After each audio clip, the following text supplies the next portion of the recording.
Sup y'all, mutlu khaos is here, and today I'm dropping the ultimate guide on how to dominate as Sonic in Outcome Memories. Let's go. You wanna play Outcome Memories but are totally lost on which character to pick? Don't you worry, I am covering it all in my guide series. So you can find the perfect main, and we are starting with the best and the main character, the Blue Blur himself, the fastest and arguably the strongest character in the game, Sonic the Hedgehog. Let's break him down. Sonic isn't just fast, he's the fastest survivor, he has the highest default walk speed, period. On top of that, his entire kit is built for insane mobility, letting you speed blitz the killers or vanish in the blink of an eye. It perfectly captures Sonic's personality, and while I am not a huge lore nerd, I've heard that he's based on his Sonic CD version, which makes sense because that's where these moves first appeared. So enough yapping, let's get to his kit. Drop Dash. This move is awesome because Sonic leaps into the air and dives back down, curling into a deadly spiky ball.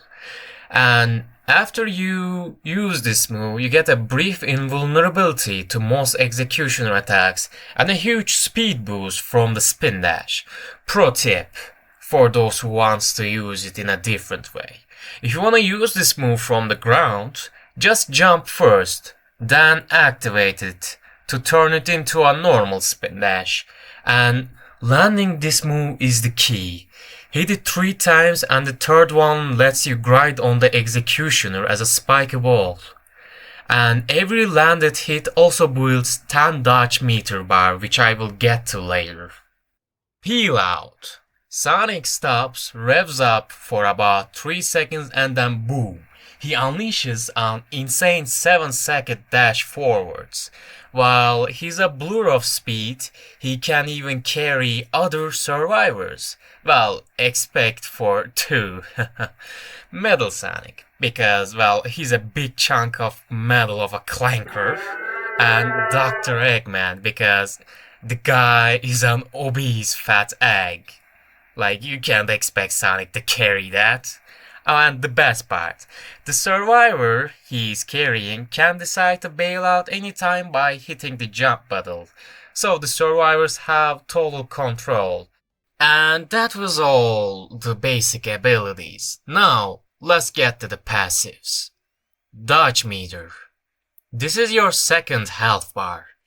It gives Sonic an extra 50 HP whenever you get hit, and this meter isn't empty, it takes the damage for you. So it basically acts like an ultra instinct. You refill it by successfully landing your drop dash.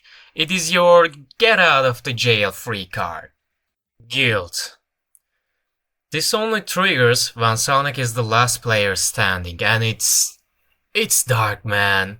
He loses 15% of his defense, and honestly, I think it's just brutal.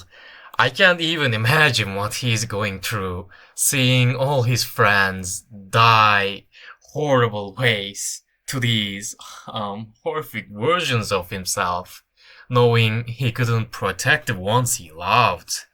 It's heavy, but it makes for an incredible comeback mechanic because when he's the last one standing, he gets extra HP as well. So there you have it. Sonic is a speed demon with a surprisingly deep kit and even deeper darker side. Alright, now let's talk about the maps. Sonic's effectiveness can change depending on where you're fighting, so you gotta adapt. Green Hill.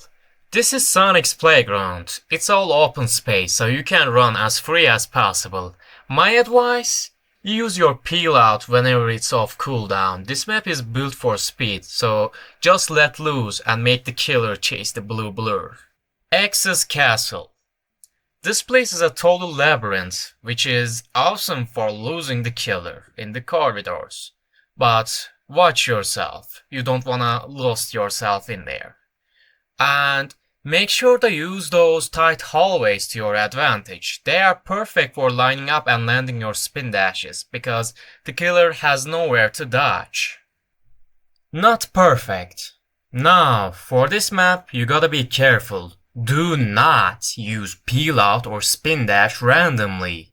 There are way too many springs and bouncy balls that will send you flying off the map if you're not in control. It'll make you lose precious HP. Play it smart. Use your normal speed and only use your moves when you're sure of the path ahead.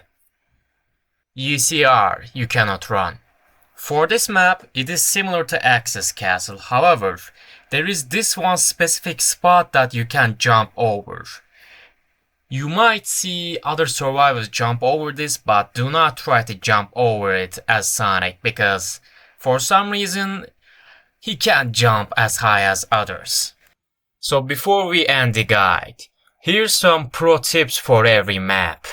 So listen up closely, this is important. If you're the last one standing and the killer is 2011X, do not use your peel out while he is invisible. He will chase you down, and if you get hit during the charge up, it's game over. The strategy is to play defensive. Land 2 solid spin dashes to build your meter, create some distance, and then you can safely hit that peel out escape and make the most out of Sonic's speed. Because if you don't, the guild passive will be your demise. And that is all. Thank you so much for watching. If you found this helpful, make sure to check out my other videos and hit that subscribe button. Oh, and I also stream at 8 AM GMT +3 every weekend and sometimes in weekdays. If you wanna chat, play together, or just watch me play Outcome Memories or games that are about sonicthehedgehog or horror games in general, definitely join my stream. See you next time. Stay fast. Mutlu Khaos is out.